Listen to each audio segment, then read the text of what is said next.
Salamlar, hər biriniz xoş gördük və dəyərli izləyicilər. Bu videomuzda 2 mart və 9 mart tarixlərində 1-ci və 2-ci zon olaraq 11-ci siniflərin buraxılış imtahanlarına düşən riyaziyyat testlərinin mövzu adlarını qeyd edəcəm.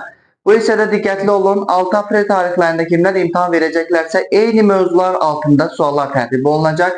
Çünki hər 3 imtahan modeli bir proqram çərçivəsində hazırlanıbdır. Hər biri buraxılış proqramına əsasən qurulub.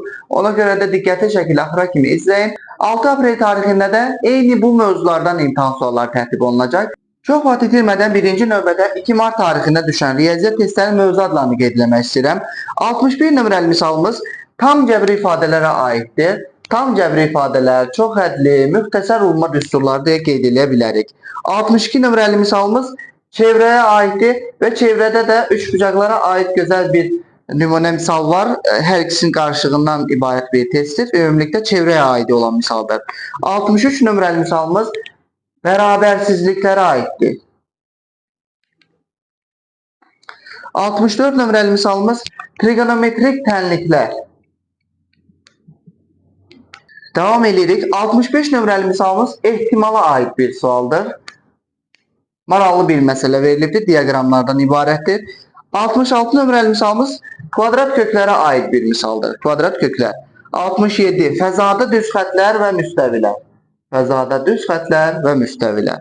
68 nömrəli misalımız natural ədədlərə aiddir. 69 nömrəli misalımız kürəyə aid bir misaldır. Fırlanma cisimlərdə qeyd edirəm. Fırlanma cisimləri. Kürə də əlavə edə bilərik. Davam edirik. 70 nömrəli misalımız tənasübə aiddir. Tənasüb. 71 nömrəli misalımız ardıcıllıqlara aiddir. Ədədi silsilə, həndəsi silsilə, ümumi ardıcıllıq. Ardıcıllıq, ədədi silsilə və həndəsi silsilədə qeyd edə bilərsiniz. 72 nömrəli misalımız vektorlara aid maraqlı bir misaldır. Skaler aslını tapın deyir. Vektorlar. 73 nömrəli misalımız əvəz olunmaz kompleks ədədlər. 74. Əlbəttə ki, loqaritmadan sual düşmədən imtahan olmur. Buraxılış imtahanlarına aiddir. Mütləq şəkildə loqaritmaya fikir verərsiniz. 75 nömrəli misalımız kub, paralelipiped, piramida, ümumi şəkildə çox üzüllülər. 76 nömrəli misalımız müxtəsər vurma düsturlarına aiddir. Rasional kəsrlərdə öyrənilən bir misal tipinə aiddir. Müxtəsər vurma düsturları, rasional kəsrlər. Davam edirik. 77 nömrəli misalımız loqaritmadan sonra öyrənilən üslü tənliklərə aid maraqlı bir misaldır. Üslü tənliklər. 78 nömrəli misalımız trigonometrik funksiyalara aiddir. Birinci növbədə trigonometrik tənliklər düşmüşdür. İndi trigonometrik funksiyalar. Bu hər ikisindən imtahan sualı tərtib olunur. Loqaritmik funksiyalarda, loqaritmik tənliklərə aid də suallar olur. Və bundan sonra gələn 79-85 saylı tapşırıqları cavab vərəqlərində cavablandırın. Deməli, birinci növbədə 79 nömrəli misalımız statistikaya aid bir misaldır. Burada ədədi ortaya aid bir misaldır. Statistika ümumilikdə. 80 nömrəli misalımız düz bucaqlı üçbucağa aiddir. 81 nömrəli misalımız kvadratlara aiddir. Dörtbucaqlara aiddir. 82 nömrəli misalımız çoxluqlar. 83 nömrəli misalımız trapesiya və rombu ahəngləşdirilib. Ümumilikdə trapesiya və romb deyə qeyd edə bilərik. Dörtbucaqlara aid bir misaldır. Daha sonra 84 nömrəli misalımız kater məsələsi və 85 nömrəli misalımız əlbəttə ki funksiyalar. Funksiyalarda burada sual yox idi. Mütləq şəkildə funksiyalardan imtahana sual düşür. Ümumi şəkildə mən bir daha sürətli şəkildə təkrar eləmək istəyirəm. 2 mart 2025-ci ildə 11-ci siniflərin 1-ci zonla üzrə riyaziyyat imtahanına düşən sualların mövzu adlarını qeyd edirəm. Birinci sualımız tam cəbri ifadələr, çox hədlər, müxtəsər vurma düsturlarına aiddir. Növbəti çevrə. Daha sonra 63 nömrəli misal bərabərsizlik, 64 trigonometrik tənliklər, növbəti ehtimal, kvadrat köklər, fəzada düz xətlər, müstəvilər, natural ədədlər, daha sonra fırlanma cisimləri onun içərisində kürəyə aid bir misaldır. 70 nömrəli misal tənasübə aiddir. 71 ardıcıllıqlar, ədədi silsilə, həndəsi silsilə olaraq qeyd edə bilərsiniz. 72 nömrəli misal vektorlar, vektorlardan skaler asid. Növbəti misalımız kompleks ədədlərə aiddir. Loqaritmik funksiyalar, çox üzvlər. Daha sonra təkrar olaraq müxtəsər vurma düsturları, rasional kəsrlərə aid bir misaldır. Üslü tənliklər, bərabərsizliklər. trigonometrik funksiyalara ait bir misal ve açık suallardan da statistikaya ait bir güzel bir misalımız vardı. Düz bucaklı üçbucak kvadrat. Növbəti misalımız çoxluqlara ait nisbətən çətin səviyyəli misaldır. Daha sonra dörtbucaqlardan trapesiya və rombla əlaqəli bir güzel bir misal var idi. 84 nömrəli misal karakter məsələsi və sonuncu olarak 85 nömrəli misalımız funksiyalara ait olan güzel bir misaldir. Bunlar 2 Mart tarixində düşən riyaziyyat testlərinin mövzu adlarıydı. Bu videomuzda sadece olarak her iki imtahan düşən mövzu adlarını qeyd edirəm. Növbəti videomuzda artıq hər iki zonaya düşən imtahan testlərini müqayisəli şəkildə işləyib göstərəcəm. Görək hansı zonada imtahan testləri çətin tərtib olunmuş, hansılarında rahat tərtib olunmuşdur, hansı mövzulara aid olan testlər birinci zonada rahat, ikinci zonada çətin və yaxud da tərsi olmuşdur deyə biz geniş formada həmin videoda izləyəcəyik. Bu videoda sadece olarak her iki imtihanda olan mövzu adlarını qeyd edirəm. Çünkü 6 aprel tarixində də eyni mövzulardan imtahan sualları tərtib olunacaq. Diqqətli şəkildə axıra kimi izləyin. 61 nömrəli misalımız çoxluqlara aid olan bir misaldır. Çoxluqlar. Növbəti 62 nömrəli misalımız çox hədliyə aid bir misaldır. Çox hədli.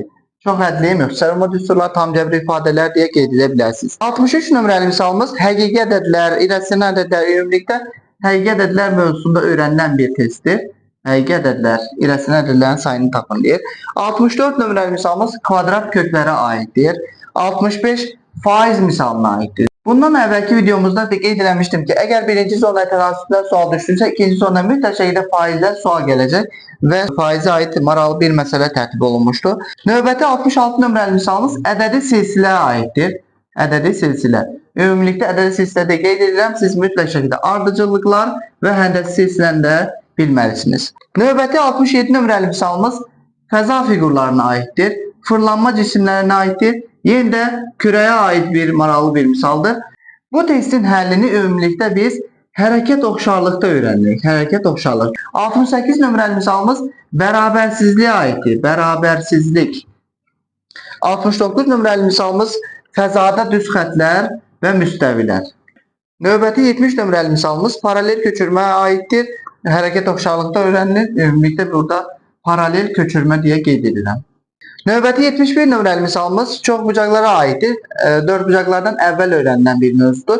Burada mən qeyd etmişdim ki, bu mövzuya aid sual birinci zondan düşməyib. Mütləq şəkildə ikinci zonda bu mövzu olacaq deyə və gəlib düşdü. Çox bucaqlılar ümumi diaqonallar sayı düsturuna aid bir misal həllidir. 72 nömrəli misalımız əvəz olunmaz loqaritmaya aid bir misaldır.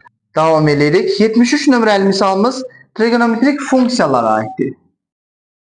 Minimum, maksimum qiymətlər arasında dəyişmə, bir arasında. 74 nömrəli misalımız. Mən burada da qeyd edim ki, həndəsə əsas anlayışlarında sual düşməyib, üç bucaqlara aid çox sual düşübdür və ikinci zonaya həndəsə əsas anlayışlarında sual düşəcək demişdim və gəldi düşdü həndəsə əsas anlayışları. 75 nömrəli misalımız yenə də əvəz olunmaz Z kompleks ədədlər.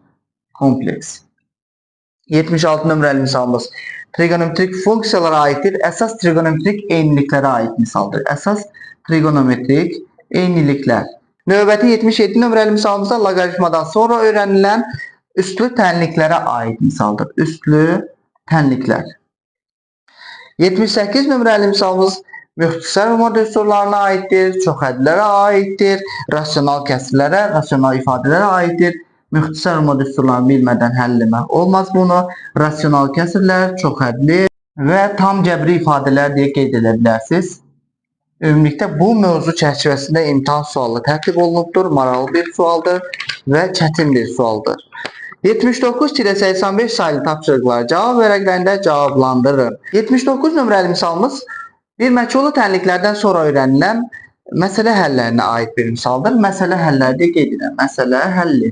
Növbəti 80 nömrəli misalımız düz bucaqlıya aiddir və düz bucaqlının içərisində verilən üç bucağa aid maraqlı bir misaldır. 81 nömrəli misalımız ehtimala aid sualdır. Ehtimal. 82 nömrəli misalımız həm üç bucağa aiddir, düz bucaqlı üç bucağa aiddir və çevrəyə aid bir misaldır. Bu mövzunun izahına aid bir linki aşağıda yerləşdirəcəm. Sizdən mütləq şəkildə daxil olub həmin videonu izləyirsiniz. Növbəti 83 nömrəli misalımız piramidaya aiddir. Ümumi şəkildə biz çox üzvlər deyə qeyd edə bilərik. Piramidaya aid bir sual düşübdür. Burada birinci zonda da çox üzvlərdən düz prizmaya aid bir sual düşmüşdür. Burada artıq piramida. Birinci zonda da fırlama cisimlər kürəyə aid sual düşmüşdür. İkinci zonda da kürəyə aid sual düşmüşdü, amma hərəkət oxşarlıqda həll olunan test nümunəsinə aid bir kürə sualı idi. 84 nömrəli misalımızda tənliklər sisteminə aiddir. Burada tənliklər sistemini biz kater məsələsində həll edirik. İkinci zonda isə ümumi şəkildə cədvəl verilibdir. Cədvəldə verilənlərə görə biz tənliklər sistemi qururuq. Məsələ həlli tənliklər sisteminə aiddir. Kater məsələsində də tənliklər sistemi quraraq həll edirik. Və 85 nömrəli misalımız əvəz olunmaz funksiya mövzusudur. Funksiyada da nisbətən hər iki zonaya çətin suallar düşüb. İndi isə bu hissədə bir daha mən ümumiləşdirmə aparmaq istəyirəm. 9 mart 2025-ci ildə ikinci zona buraxılış imtahanına riyaziyyat fənninə aid olan testlərin mövzu adları. Birinci misalımız çoxluqlara aiddir. 62 nömrəli misalımız çox hədli, həqiqi ədədlər, kvadrat köklər, faiz, ədədi silsilə, ardıcıllıqlar, həndəsi silsiləyə aid bir misaldır. Növbəti misalımız fırlanma cisimlərinə aiddir. Kürə ümumi şəkildə hərəkət oxşarlıqda qeyd edə bilərik. 68 nömrəli misalımız bərabərsizlik. Növbəti 69 nömrəli misalımız fəzadi düz xətlər müstəvirlər. 70 nömrəli misalımız paralel köçürmə. Növbəti testimiz çoxbucaqlara aiddir. Daha sonra loqaritmik funksiyalar, trigonometrik funksiyalar, həndəsənin əsas anlayışları, kompleks ədədlər, əsas trigonometrik eyniliklər, üstü tənliklər, müxtəsər vurma düsturları, çox hədli, rasional kəsrlər, tam cəbr ifadələr və açıq tipli misallarımızda məsələ həllinə aid bir misal vardır. Düz bucaqlı və daxilində verilən düz bucaqlı üçbucağa aid, orada proyeksiyaya aid bir sualdır. Növbəti 81 çox çətin səviyyəli ehtimala aid bir misal var idi. 82 nömrəli misal çevrə, 83 nömrəli misalımız çox üzvlərə aiddir. 84 nömrəli misalımızda tənliklər sisteminə aid bir misaldır və sonuncu olaraq hər iki zonada 85 nömrəli misalımız funksiyalar və qrafiklərə aid olan çətin səviyyəli misallar düşmüşdü və bununla da artıq hər iki zonaya düşən imtahan testlərinin mövzu adlarını qeyd elədim. Sizlər də mütləq şəkildə 6 aprel tarixlərində bu mövzulardan imtahan suallarını gözləyin. Diqqətli şəkildə bu mövzuların suallarını işləyin ki, orada düşən sualları rahatlıqla yaza biləsiniz. Və son olaraq bunu da qeyd edərək videonu yekunlaşdırmaq istəyirəm. Ümumi şəkildə hər iki imtahan testlərini incələdik. Belə qərara gəldim ki, bu il keçirilən imtahan testləri nisbətən çətin formada salınıbdır. Ona görə də bundan sonra keçiriləcək 6 aprel və 9-cu siniflərin 1-ci, 2-ci, 3-cü zona olaraq buraxılış imtahanlarına diqqətli şəkildə möhkəm formada hazırlaşın ki, imtahanlara düşən bütün sualları asan bir formada həll edə biləsiniz. Növbəti videomuzda artıq hər iki zonaya düşən imtahan testlərini müqayisəli şəkildə işləyəcəm. Sizlər də görəcəksiniz ki, hansı misallar birinci zonada rahat düşüb, hansıları çətin düşüb, ikinci zonada hansıları rahat düşüb, hansıları çətin düşüb və birinci zonada olan mövzular hansılar ikincidə yoxdur, ikincidə olanlar birincidə yoxdur. Onların da testlərinin ümumi səviyyələrini biz müqayisə eləyəcəyik. Ona görə də mütləq şəkildə izləmədə qalın. Növbəti videolarda görüşənədək sağ olun, salamat qalın.